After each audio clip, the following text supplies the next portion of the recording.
Cars aren't just transportation, they're investments, statements, pieces of your hard-earned money on four wheels. But some vehicles? They're financial wrapped in sheet metal. Today we're counting down the absolute worst of the worst. 10 American cars that'll drain your wallet faster than a Vegas slot machine. Number 10. Chrysler PT Cruiser, 2000 to 2010. The retro disaster. Remember when Chrysler thought bringing back 1930s styling was a brilliant idea? Yeah, neither do most people who bought a PT Cruiser. This thing looks like a gangster's getaway car had a baby with a minivan and nobody wanted custody. Under that quirky retro body sits a wheezy 2.4-liter four-cylinder pushing out a pathetic 150 horsepower. That's right, your riding lawnmower probably has better acceleration. The PT Cruiser weighs around 3,100 pounds, which means you're hauling the weight of a small SUV with the power of a golf cart. Fuel economy? Forget about it. You're looking at maybe 20 miles per gallon if you're lucky and drive like your grandmother on Sunday. And the interior? Cheap plastic everywhere. Dashboard cracks faster than sidewalks in a Michigan winter. The transmission is a ticking time bomb, usually giving up around 80,000 miles. Head gaskets blow like it's their job. And don't even get me started on the electrical gremlins. Windows stop working, door locks develop minds of their own, and the check engine light becomes a permanent dashboard decoration. The worst part? People bought these thinking they were being unique and quirky. No, you just bought Chrysler's lazy attempt at nostalgia that drives like a brick and falls apart like wet cardboard. Number 9. Chevrolet SSR, 2003 to 2006. The Identity Crisis Convertible Truck. What happens when Chevy can't decide between building a truck, a sports car, or a Hot Wheels toy? You get the SSR, the Frankenstein monster of the automotive world. This thing is supposed to be a retro-styled pickup truck with a convertible roof and sports car pretensions. In reality, it's a $40,000 disaster that fails at being any of those things. Powered by a 5.3-liter V8 making 300 horsepower in early models, you'd think it would be fast. Wrong. This boat weighs 4,700 pounds, about the same as a full-size truck, but with a truck bed so small you can't even fit a sheet of plywood in it. Later models got a 6.0-liter V8 with 390 horses, which sounds impressive until you realize you're getting 14 miles per gallon in the city. That's right, worse fuel economy than a Suburban with none of the practicality. The retractable hardtop is cool for about 5 minutes. Then it breaks. And when it breaks, you're looking at thousands in repairs. The interior is lifted straight from a Trailblazer, meaning cheap plastics and switches that feel like they came from a dollar store. Visibility? Forget seeing anything behind you. The blind spots are so massive you could hide a school bus back there. Insurance companies hate these things because parts are expensive and rare. Resale value? Let's just say you'll lose more money than a gambler in Atlantic City. The SSR is proof that just because you can build something doesn't mean you should. It's a midlife crisis on wheels that nobody asked for and even fewer people wanted. Number 8. Cadillac Cimarron, 1982 to 1988. The badge-engineered embarrassment. Back in the 80s, Cadillac decided to compete with European luxury compacts by taking a Chevy Cavalier, slapping a Cadillac badge on it, and charging twice the price. The result? The Cimarron, quite possibly the worst decision in Cadillac's 120-year history. Under the hood sits a wheezing 1.8-liter four-cylinder, making 88 horsepower. 88. My grandfather's riding mower has more grunt than that. Later models got a 2.0-liter with 86 horsepower, which is somehow worse, and eventually a V6 that still couldn't save this disaster. The Cimarron cost around $12,000 when new, almost double what a Cavalier cost, for essentially the same car with leather seats and a wreath and crest badge. Buyers weren't stupid. They saw through this scam immediately. The interior tried to be luxurious, but ended up being the same cheap GM parts bin special as every other J-body car. The ride was harsh, the handling was mediocre, and the build quality was laughable. These things rusted faster than a shipwreck in salt water. The front-wheel drive platform meant torque steer so bad you'd think the steering wheel was possessed. And reliability? Forget it. Electrical problems, transmission failures, and engine issues plagued these cars from day one. The Cimarron single-handedly damaged Cadillac's reputation for an entire generation. It told the world that Cadillac thought their customers were stupid enough to pay luxury prices for economy car engineering. If you see one of these today, it's either in a junkyard or owned by someone who collects automotive failures. There's a reason Cadillac spent decades trying to forget this car existed. If you're enjoying this trip down automotive disaster lane, do me a favor.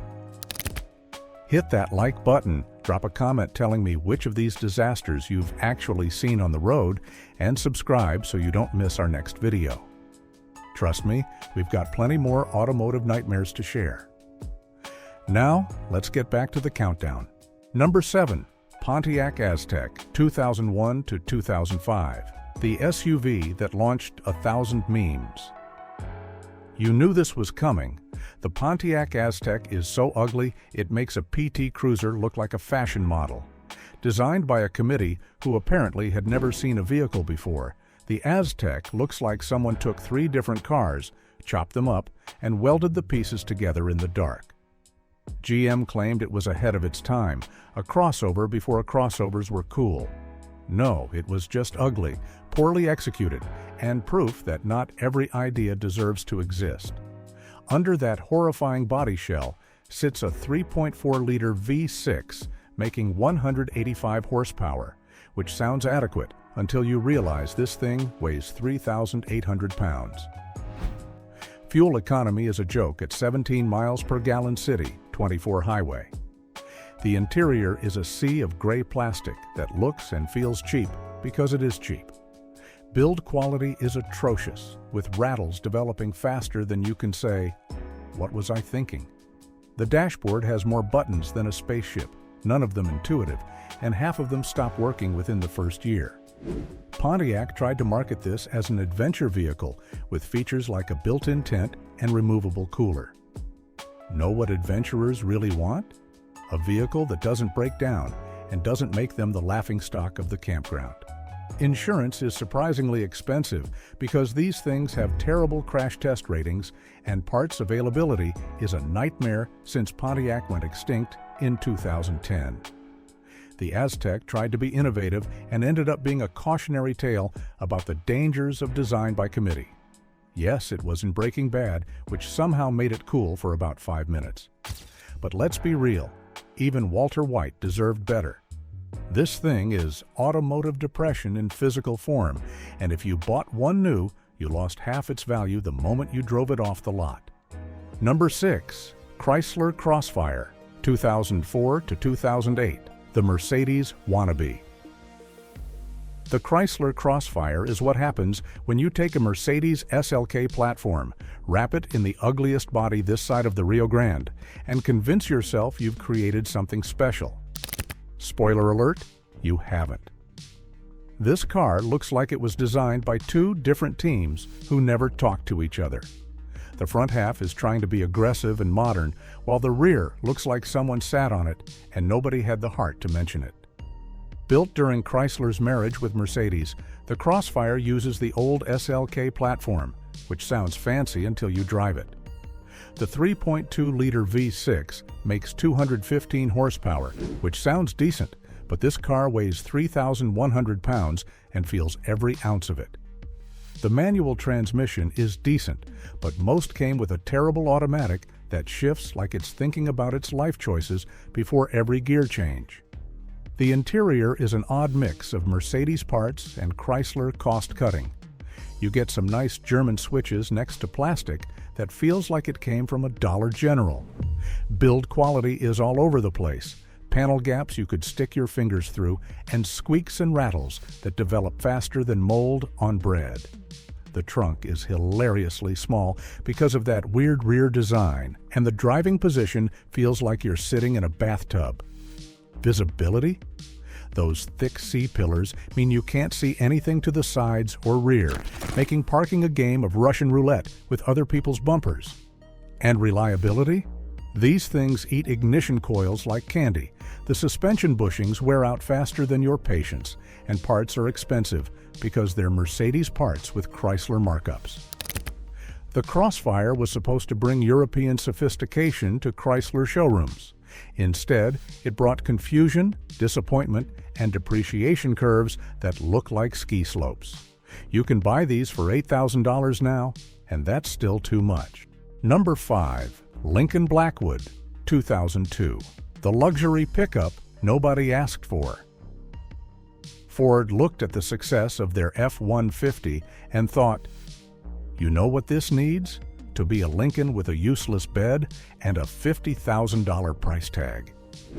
The Blackwood is what happens when marketing departments get too much power and common sense takes a vacation. This thing is essentially an F-150 crew cab with Lincoln badges, a carpeted truck bed, and enough chrome to blind oncoming traffic. Yes, you read that correctly. A carpeted truck bed, because nothing says, I'm a serious truck owner, like worrying about staining your cargo area carpet. The bed cover doesn't even come off, so you can't haul anything taller than a pizza box. The sidewalls are so low, you can't load anything useful anyway. It's a truck for people who've never actually used a truck and never will. Under the hood sits a 5.4-liter V8, making 300 horsepower, which sounds good until you realize you're hauling around 5,500 pounds of fake luxury. Fuel economy is an abysmal 12 city, 16 highway.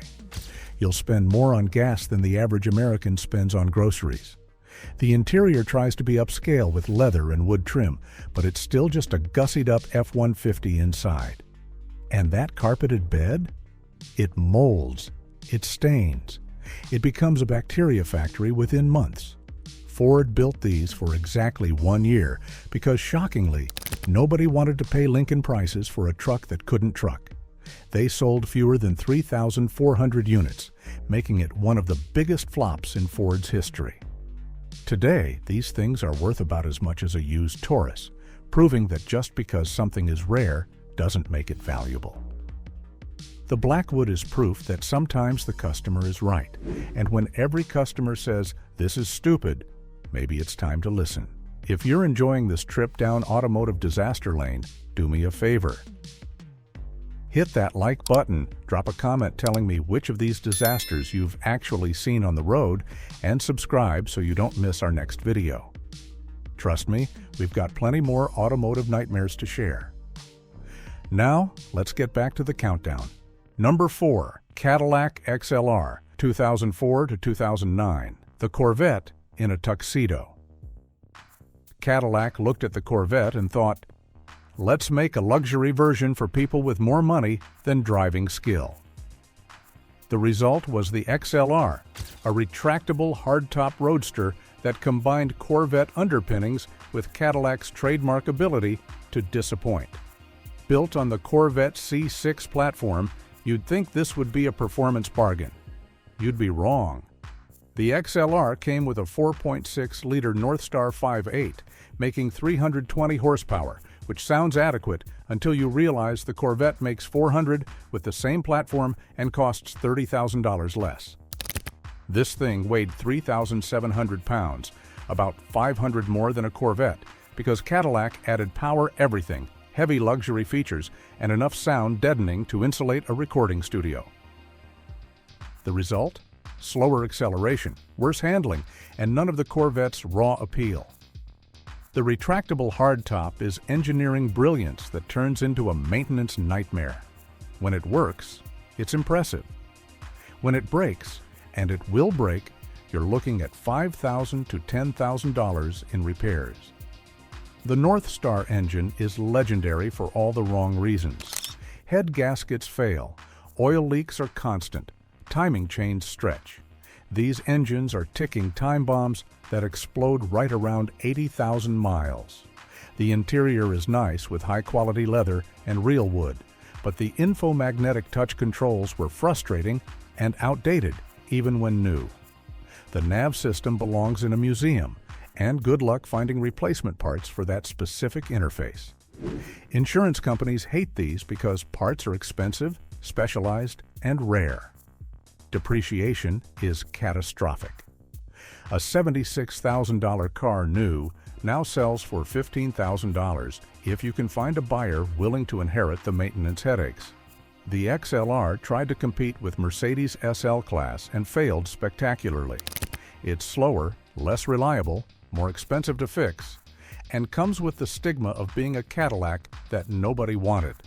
If you're considering one, ask yourself why someone is selling it and what horrible repair bills they're running from. Number 3. Chevrolet HHR 2006 to 2011, the PT Cruiser ripoff. Chevy looked at Chrysler's PT Cruiser disaster and thought, we can do that, but worse. Enter the HHR, which stands for Heritage High Roof, but should stand for Huge Horrible Regret. This thing is Chevy's attempt at retro styling, borrowing design cues from 1940s Suburbans and somehow making them look cheap and plasticky for the modern age. Built on the Cobalt platform, which should be your first red flag, the HHR comes with a 2.2-liter four-cylinder making 149 horsepower. That's right, barely enough power to get out of its own way. Later models got a 2.4-liter with 177 horses, which is like putting a Band-Aid on a gunshot wound. The turbocharged SS model with 260 horsepower is the only version worth considering, but even that can't overcome the fundamental problems. This thing weighs 3,400 pounds, which is absurdly heavy for a compact. Fuel economy is mediocre at 22 city, 30 highway, worse than many midsize sedans. The interior is a festival of hard plastics that scratch if you look at them wrong. The dashboard design is confusing, with buttons scattered everywhere like someone dumped them from a bucket. Build quality is typical GM of that era, meaning terrible. Rattles develop within months. Door panels separate from their mounts. The headliner sags like an old man's jowls.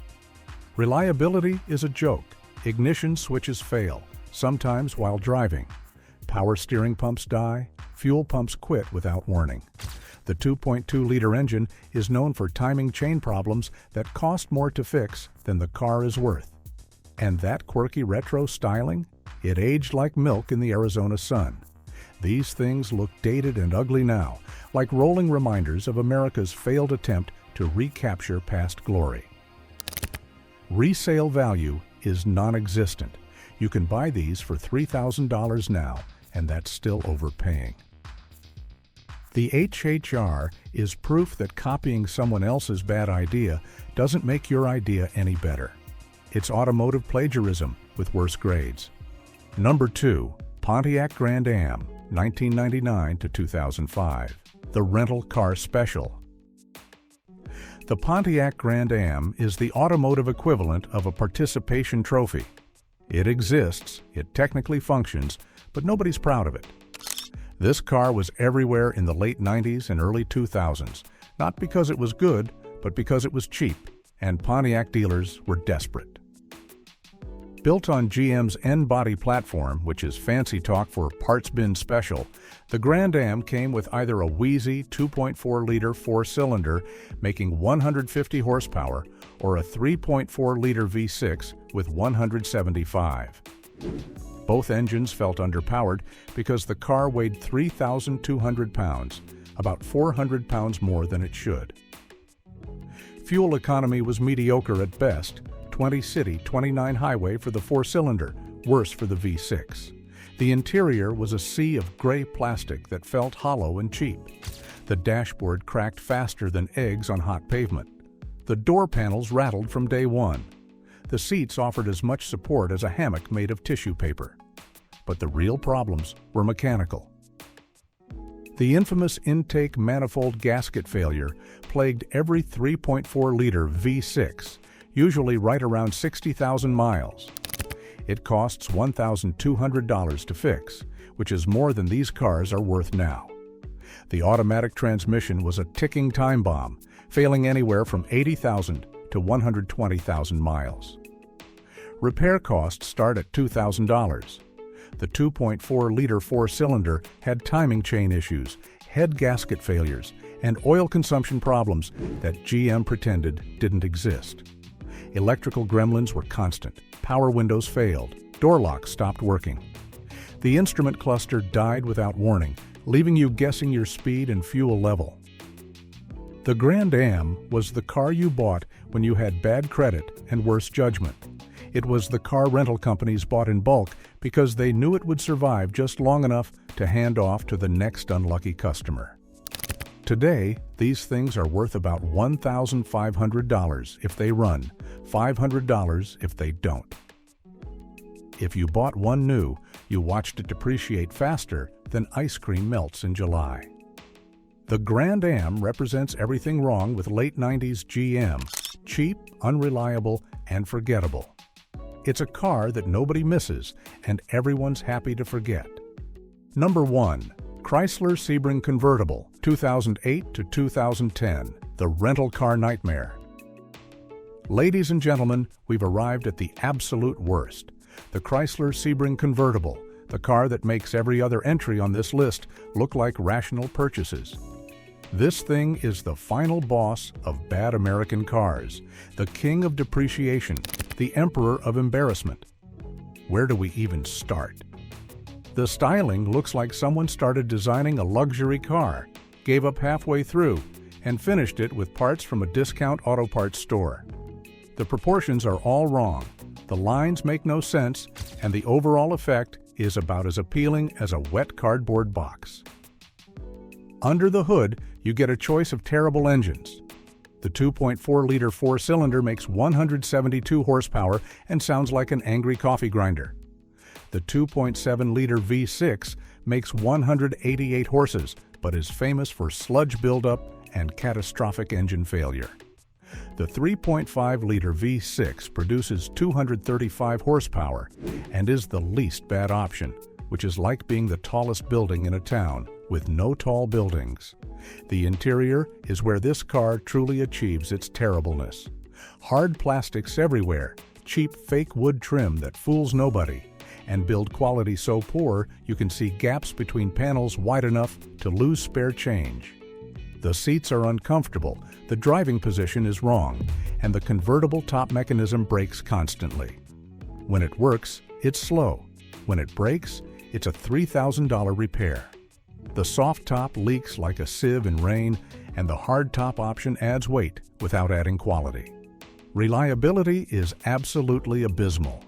These cars are famous for electrical problems, transmission failures, suspension issues, and engines that give up the ghost right around 80,000 miles. The 2.7-liter is particularly notorious for oil sludge that clogs passages and destroys the engine. Chrysler knew about this problem and did nothing. Fuel economy is terrible for a midsize convertible, 19 city, 26 highway, if you baby it. Real-world numbers are worse. And the driving experience? Numb steering, floaty handling, poor visibility, and a ride quality that somehow manages to be both harsh and mushy at the same time. Well, folks, there you have it. 10 American cars that'll break your heart and your bank account.